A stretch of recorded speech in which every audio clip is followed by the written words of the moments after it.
Hello, I am Becca Rue. Thanks for watching Rue's Musings. Today I'm offering three tips of how to feel supported. So I think about this a lot, mostly in my business, but it applies to other areas of our lives. And I think when I'm not feeling supported, like, oh, what can I do to feel more supported, especially by my friends, by the community of people who I'm around. And my first tips, I have 3 tips for myself that I'm sharing for you as well. My first tip of how to feel supported is to actively go out and support other people, specifically the people whom you're wanting to support you.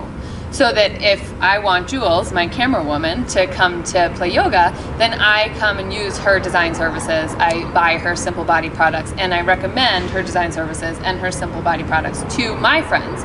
So in supporting her, she's much more likely, we know this obviously, to come and support me.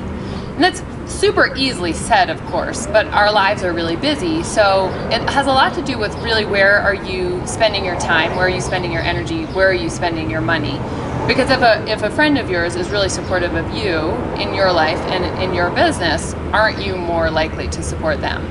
Yeah, of course, that's the part of the equation to me that's really clear. The challenge is, okay, how do I go out and make sure that I'm really supporting the people who I want to support me, because our time is limited. So it's tricky, like all things, but that's my first rule of if you want to be supported is support other people. My second rule of if you want to be supported is ask for support. And this is, I talk about this a lot in my yoga teacher videos. It's really a hang up for a lot of us, especially a lot of us creatives. So we write a book or we produce a video or we, start teaching a class, and we expect, since we've offered the service, that people will just come. That's not how it works. Man, have I learned that the hard way. You super have to ask. You have to get out there and promote yourself. And in part, when you support other people, you have the opportunity to then say, hey, this is what I'm doing, and this is why it's of value to you. Because if someone says, even if someone offers you a deal, hey, there's a deal on this mani and pedi. I don't want a mani and pedi, so I don't want a deal on it. Right? We have to be really clear about what we're offering and why it's of value to people. We have to ask people to help us. We have to ask people to come. Hey, support my yoga studio. I'm an awesome teacher. I know a lot. I know a lot of things that other teachers haven't ever mentioned to you. I'm positive of that. Come and check it out. If that's not true, I'll give you your money back. Something like that. Ask for support. You have to. It's a non-negotiable. If we just sit alone on our couch on a Friday night being sad that we're not being supported, if we haven't asked, that's sort of on you. First rule, support other people. Second rule, ask for support. My third rule, this one gets a little bit sticky, is if you want to be supported, be someone / offer something worthy of support.